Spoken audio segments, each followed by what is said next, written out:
જય માતાજી બધાની રામ રામ અને કેમ છો બધા મિત્રો મજામાં ને? હું પણ મજામાં છું. તો તમારું સ્વાગત છે અમારા એક નવા બ્લોગમાં. અને અત્યારે વાગી ગયા છે 11:30 જેવું થયું છે. આજ મારે થોડું મોડું થઈ ગયું છે બ્લોગ બનાવવામાં, કેમ સવારે કે એવું કાંઈ હતું નહીં કે હું સ્ટાર્ટ કરું બ્લોગ.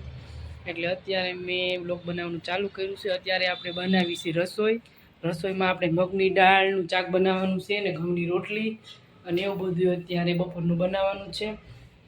અમારે કામ્યાબેન અને હેમાંશીબેન બે નીચે વહી ગયા છે રમવા, એટલે એમ કે અમે રહેવી છીએ બીજા માળે અને નીચે મારા હાવ હારા એ બધા રહેશે, એટલે ત્યાં રમવા વહી ગયા છે અત્યારે બે બેનું.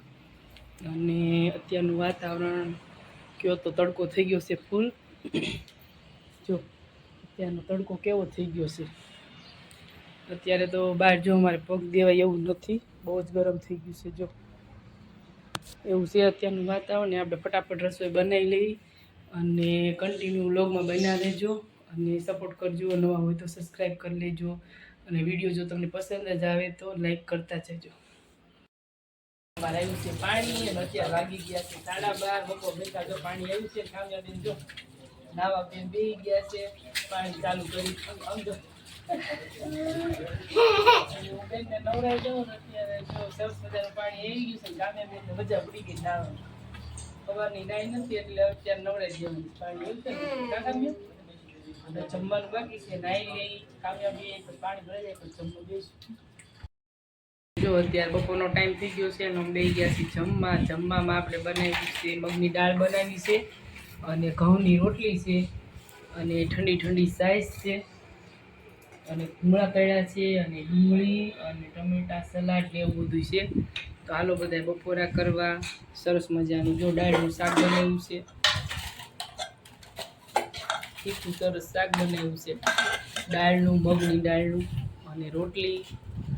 બધાને જમવા બેસી ગયા છે. એમાં કામ્યાબેન બેસી ગયા છે નાહી ધોઈને. જો અત્યારે બપોર પાણી આવ્યું હતું પહેલાં બેન નાહ્યા અને હવે બેઠા છે જમવા. હેમાંશીબેન બેસી ગયા છે, ડુંગળી ટમેટાની બધું કાપે છે. તો હાલો બધા જમવા બપોરા કરવા.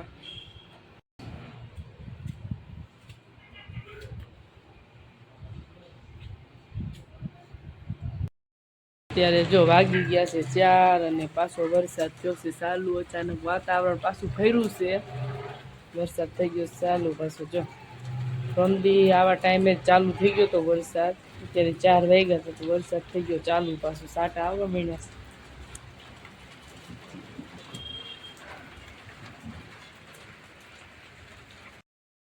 અત્યારે જો વાગી ગયા છે 5 ઉપર થઈ ગયું છે અને આપણે જો વરસાદ તો આગળ થઈ ગયું છે, વરસાદ તો ચાલુ છે અત્યારે.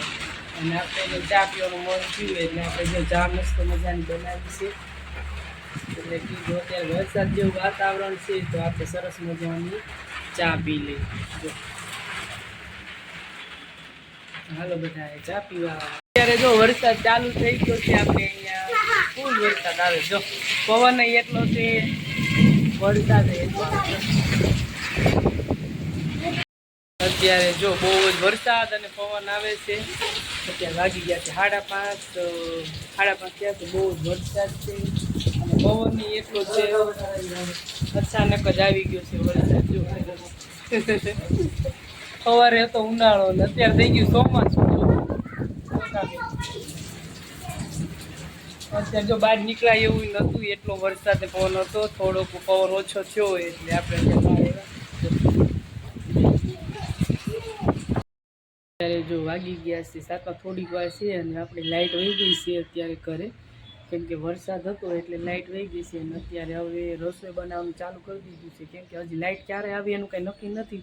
તો અંધારું ન થાય પહેલાં આપણે ફટાફટ રસોઈ બનાવી નાખીએ. આપણે રસોઈમાં જો મસ્ત મજાની તીખી ખીચડી વઘારવાની છે. અત્યારે જો રસોડામાં અંધારું છે કેમ કે લાઇટ નથી, એટલે જો આપણે ખીચડી લઈ લીધી છે અને આ છે ડુંગળી ટમેટા ને એવું બધું લઈ લીધું છે. લાઇટ અત્યારે છે નહીં એટલે જો અંધારું છે બધે. અને લાઇટ ક્યારે આવે એનું કંઈ નક્કી નથી, કેમ કે વરસાદ જેવું વાતાવરણ છે એટલે આપણે ફટાફટ ખીચડી વઘારી લઈએ. હાલો જો અત્યારે અમારે હાંજનું વાળું થઈ ગયું છે તૈયાર અને અમે બેસી ગયા છીએ જમવા. અને અત્યારે જો લાઇટ વહી ગઈ છે અને લાઇટ લગભગ આજ રાત સુધીમાં આવશે. વાવાઝોડું હતું. હા, કેમ કે વાવાઝોડું ને એવું હતું અને વરસાદે હતો એટલે થાંભલા અને ઝાડવાને ઘણું નુકસાન થયું છે, પડી ગયું છે. એટલે લાઇટ નહીં આવે એટલે અમે જમવા બેસી ગયા છીએ.